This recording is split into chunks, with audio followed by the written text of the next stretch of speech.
Hey, how you all going? It's Jai, that Aussie metal guy here with Crank and with that metal station. And tonight I'm having a chat with a couple of guys from Sea of Snakes who are due to release their debut EP, World on Fire, April 2nd through Metal Assault Records.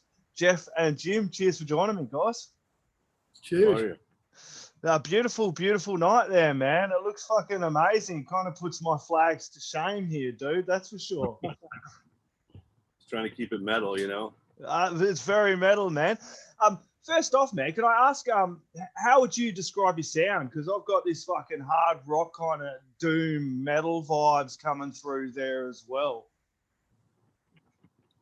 Yeah, it's, I don't know. I mean, we kind of like put it together like we were in bands, you know, about a year ago. And then, you know, we kind of put it together like COVID hit and we didn't really have people to jam or play with anymore. So we came up with some demo tracks that kind of just sounded like what we were into. I mean, it's kind of just like Danzig and, Yep. You know. Just try to keep it loud, heavy. Yeah, loud, angry, heavy. And however it comes out, no predetermined style or genre we're trying to get into. Just do what we do, you know? Yeah. So how did the band originally form? Well, I was in a band prior to this. I had been working on some new stuff. Jeff and I had been friends for a long time. When COVID came, my band started kind of chilling out with practicing. Same with most people's. Jeff's band kind of had a little downtime, but we were comfortable with around each other, and you know we've always been friends, so we just kept jamming and working these songs I had, and decided to just develop it into this new project. We decided to just roll with it. We liked how it was sounding. Buddy of ours, Tracy, is a singer we've known for a handful of years through different bands. Once we started playing the songs and got the feel for him and the sound, we just sort of felt that he was the right person to come in and sing for this. He has the right attitude, the right grit. So that's just sort of how it happened. Yeah, I mean, like I had some downtime from another band I'm in, The Shrine, and he had downtime on another band he's in, a band called Motorcycle, and we actually went to this cancer benefit for Ronnie James Dio back last year about this time, maybe a little earlier, and we met Wynn Davis, who runs Total Access Studio, where all like the SST stuff was recorded, Black Flag, St. Vitus, and so we got to talking to him and we had some demos. We had a meeting with him, and you know, months went by because COVID hit, and after a while we were just like, you know, fuck it, let's just do it ourselves. Like, let's get Tracy on board. We got, you know, and we went down there, and before we knew it, we were recording with, you know, Wynn and his engineer Steve, and that's really how the songs came together. We just kind of like took those demos that we've had for a while and just like put them to tape pretty much, you know.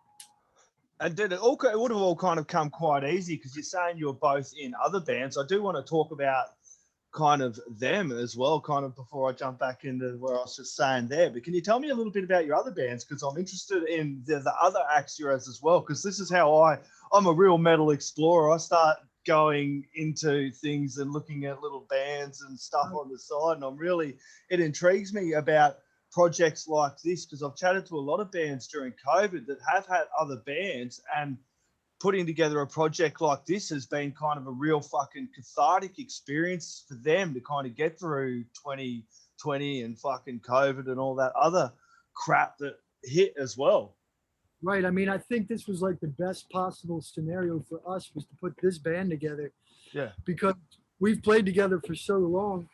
And so it's like when we started putting songs together, they just came naturally. We didn't even have to think about it. So, you know, maybe you listening to it, you can probably tell that like the songs just kind of flow. I mean, they all just kind of flow together, and you know, it's just kind of like rock and roll. There's not really a shtick to it or anything, you know.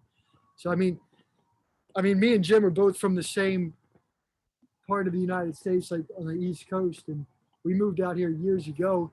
I was in a band. I'm in a band called The Shrine that's been around since 2009, and we've been able to record albums and tour and stuff. We've actually been to Australia before, and it's kind of like Black Flag meets Thin Lizzy type of vibe. Yep. For The Shrine, and Jim's had his band Motorcycle for a while too. That's more of heavy metal, Danzig, biker rock, kind of like heaviness. Yeah. And we've just been out here in LA for a while. The past couple of years, just playing shows. A lot of shows at the Whiskey, opening up for LA Guns, Dockin, stuff like that. Yeah. So what was this tour? I got to ask, what was your tour like down under, man? it was cool. It was real cool.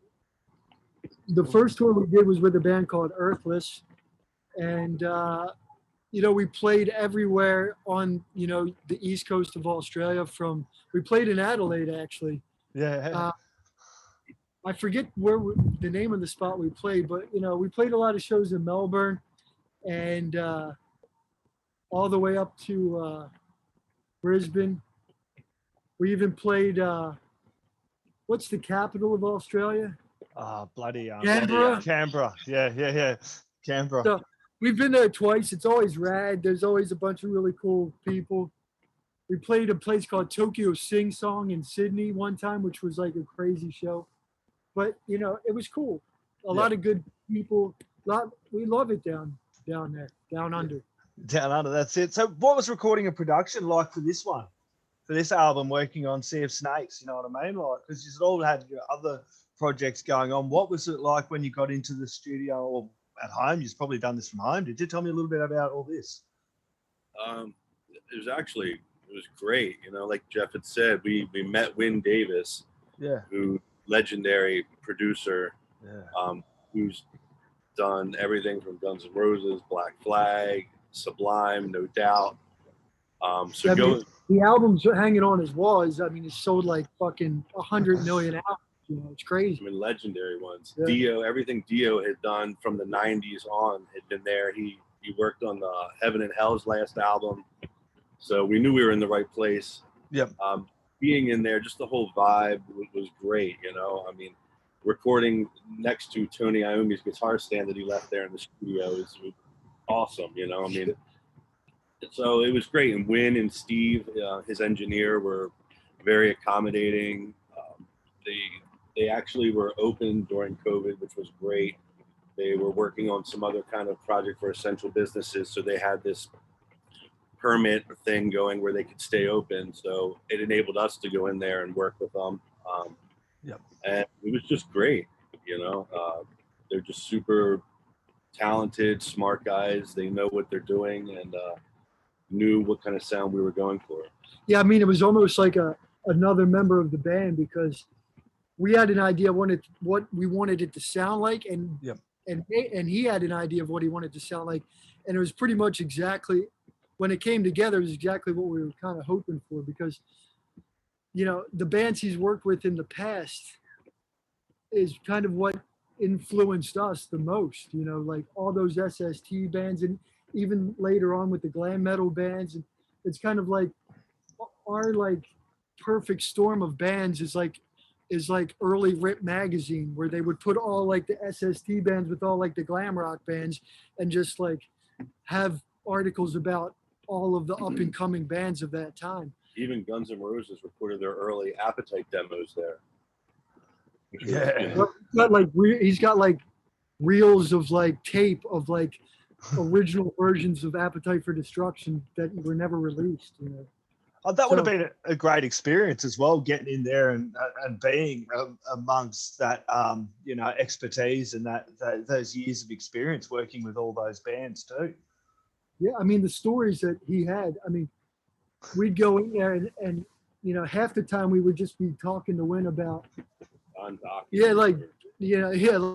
work with just stories he had of albums he's made and what it took to get that sound. And My War by Black Flag was recorded there, and every time we go into bed, we take a pissed. There's a copy of it on the wall. We look Right. at it. They'd be like, Watch this was in and, you know, get recorded the here. attitude going, you know? Right. Yeah. I mean, just the Minutemen, just Husker Du, like just all of that stuff. Thinking about like those bands traveling there, you know, like Husker Du had to like go there. They weren't from Southern California, so it's like they just like went there, stayed up all night for like 3 nights in a row and recorded, you know. So it's like just hearing those stories and being able to bring finally like me and Jim bring a band together and record it with the right producer, with the right producer at the right time. It's just perfect. Yeah. But then him with being a producer of that kind of, as we're saying, years probably would have had conversations too about how music is digested these days, and him, you know, being a producer, he'd probably have to do a little bit more work or pick the bands he's working with too as well. And you've noticed it too, like the way people digest music. I like physicals, man, and buying fucking records still, because that's just my age group, being in my 40s, you know what I mean? But, you know, these days, you know, people make albums like yourself. You work with these great producers, engineers, and you bust your ass, you're full-time musicians, and then you're expected to just slam your music out for free. And I don't think it should be expected. I reckon people need to go along and buy physicals, chuck in pre-orders. I think it's important to keep this, you know, this metal scene strong. Yeah, for sure. Yeah, no, I mean, yeah, we agree. I mean, we're you know, the type of people that want the physical copy so we can read the liner notes and imagine how that album was recorded, or, you know, what drugs the band was doing at the time, or whatever. So you want to think about all that stuff, and the way music's released now, you kind of lose all of that stuff. But, you know, it's more of a process nowadays because you release it and you release to all the streaming sites. But then, you know, once there's a label involved, like we have Metal Assault Records. They're rad. I mean, Andrew's been around for a long time. Andrew was doing the Metal Assault blog when the Shrine was started, and it helped that band too. So he knows what he's doing. So for us, it's a process of like putting out the streaming. We've been lucky enough to get on playlist on Apple Music, and Blasco from Aussie's band put us on his playlist and his podcast. Yep. So the next part of the process is just getting physical LPs pressed. We got good distribution in Europe. We got good distribution in the United States. Andrew's been killing it with getting all of that put in place. So if this goes anywhere, then we can start to put out LPs, and that's pretty much the next step for us, is to be able to get, you know, 12-inch EP LPs pressed. Yeah, that's the go, because that's a good hobby I picked up in 2020, buying LPs. And an album like this, World on Fire, I put it on, and honestly, I hadn't heard of you guys. I got sent the album for the promo, put on and my headphones and listened to the whole album, because I love going on musical fucking journeys. And this was a killer album. It's just made to put in there, this EP I saw, and play track 1 right through to the last track there, man. It's fucking a ripping one. And you got some real doom elements on that Drink Your Teeth as well. And they do kind of pop up all through it. I've just been digesting a lot of doom metal as well, so I can hear the straight up metal. You've got the real hard rock that's going to fucking hit those notes, and even like doom metal fans are going to get a lot out of this EP as well. Yeah, I mean, no, we love doom too, you know. Yeah, that's, you know, slow, heavy doom, you know, but then we also love hard thrashy shit. We love, you know, so it's only fitting that everything has a little bit of that in it. Well, I mean, and not to go back to the recording process too much, but it was almost like I was talking about before. Like, you have bands like Saint Vitus that recorded there. You have bands like Black Flag that put out, you know, My War out. You know, they really slowed everything down for everything. So we just wanted to like make an album that like it encompassed all of those influences. You know, I mean, it just kind of like, you know, like Tracy, the singer, comes from like real like doom, you know, kind of like real heavy, almost like thrash, like kind of like background. Like the bands he's into are just like totally doom and thrash oriented. crust punk, Trust. with that whole scene type of thing, you know. And whereas like, you know, Jim comes from more of like metal, you know, doom, hard rock, and I'm coming from more of like a, you know, classic guitar rock and punk rock kind of thing. But all of us have like it all intersects somewhere, you know, and like I think we did a good job of like putting that all on the album, because nowadays nobody wants to hear like a fucking 15 song album that's 70 minutes long, you know.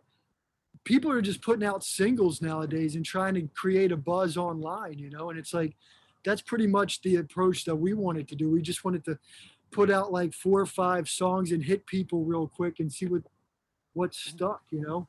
Well, it's a good way for bands as like getting to know Sea of Snakes, you know, for your debut EP, kind of bring out a few singles, you know what I mean, drop the EP and get everyone to work out what you guys are about and get the sound as well kind of down pat too.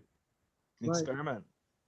Yeah, I mean this album came out so good for us. I mean, we thought that it sounded exactly how we wanted to sound and what we wanted to kind of put out there first. So it's a good launching point to just fucking do an album later on, or just do the same thing over and over again as far as putting out a couple of songs here and there. I mean, that's a good thing. That's the wild, wild west aspect about everything nowadays, is you can do whatever you want. Whatever works. I mean, you know, it doesn't necessarily matter anymore. We actually even have another song that we recorded that we haven't finished mixing and mastering yet. Yeah, I mean, we can put out a song tomorrow, or we could put out an album a year from now, and who knows what's going to be more successful. Yeah, that's it. It's about what the supporters and the fans, who gets behind it and where, I suppose. If you got to do that single fucking medium for a bit and ride that streaming platform, then that's what you got to do. It's a weird platform these days. Yeah, I know, it's weird. I mean, we can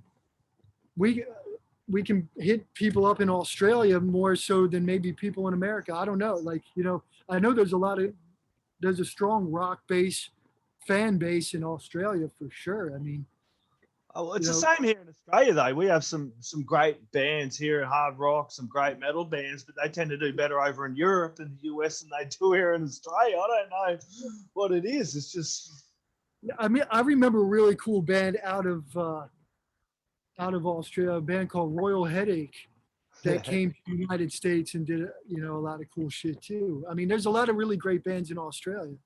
Yeah, it's unreal, man. Guys, we're going to let you get about the rest of that amazing night. It looks fucking unreal, dude, in there. Any last words, shout outs or thank yous you want to say before we sign out, or anything I may have forgotten? Actually, you know, it's funny, you were speaking of vinyl. We actually brought a couple of vinyl to show you some of our favorite. You want to take a look at it? Yeah, I do. I really do. You love the physical copy of shit. I do. So we're just gonna run through. Yeah, go back, man. Danzig, dude, can't go wrong. There we go. 590. Nice. I'm going to get some Danzig. I'm going to play this on the radio show, man. So this will work out well. We'll play some tracks from this, man. Fuck I'm yeah. classic Dave Jordan, Alice in Chains. Yeah. This is just fucking our favorite Aussie album, Ultimate Sin. Real cool. Sabbath, Dio Sabbath. Yeah, Mob Rules. Yeah, man. Underrated Motörhead album with Brian Robertson from Thin Lizzy. That's cool. I actually got to chat with Ricky, who was doing vocals for Thin Lizzy as well, fucking not long ago. Oh, cool. Nice. One of the biggest influences of Sea of Snakes, which Metal Church always. Metal Church, damn, hell yeah. Down is a big influence on us too. That album was one for me as I was growing up too, dude. When I was like, yeah, that Nola track, Stone the Crows. Hell yeah. Classic Aussie and Randy. Yeah, man. Dude, killer collection, man. I've started off, I'm not as good as yours, but I started building my Behemoth collection and got a few cool death metal ones through the year as well. It's fucking kind of my obsession building up records. And I had a band send me over, a band from America, Boston, Bedtime Magic, send me a couple of records, and that inspired me to go, I'm gonna buy a record player now. And I'm gonna build up a killer record collection. So I spent a lot of the time towards the end of 2020 hitting a record store because I was up there with my niece who was going through radiation treatment as well. So. Awesome. Yeah, man. Well, thanks for the interview, man. I mean, we're just going to shout out to Metal Assault Records. Shout out. Thanks for having us on. Yeah, shout out to you. Shout out to Adelaide. I hope to make it back there someday. Yeah, man. Would love to have you down here too, dude. And we'll get this aired up on that metal station. I'm the only crazy Aussie we've got. It's a US station, so it's kind of works out well. So this is cool, man. Well, we'll send you an LP as soon as we get one too. Awesome, guys. This has been an absolute pleasure. Everyone grab The World on Fire. Comes out April 2nd. You can chuck in some pre-orders for it. Comes out through Metal Assault Records. See you, Snakes, man. This has been an absolute pleasure. Thank you very much, guys. Thank you for having us. Cheers.